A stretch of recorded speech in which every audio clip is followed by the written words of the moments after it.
এই সংগঠনে আপনারা সামনে ব্যানার দেখছেন, আমাদের সংগঠনের নাম অল বেঙ্গল ইমাম মসজিদ অ্যাসোসিয়েশন অ্যান্ড চ্যারিটেবল ট্রাস্ট।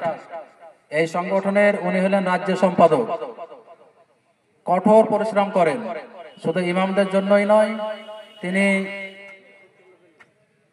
সাধারণ মানুষ, সকল ধর্মের মানুষের তিনি উপকার করে আসেন এবং সকলের পাশে থাকেন। আমি খুব ভালোভাবেই জানি, কারণ তিনার সঙ্গে আমার গভীর সম্পর্ক, আমাদের এই কমিটির গভীর সম্পর্ক।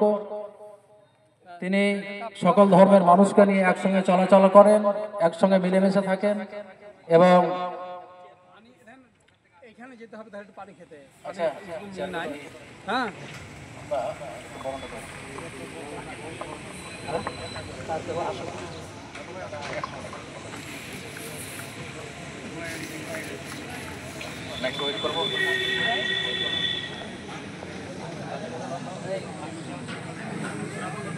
কথা হয়েছে।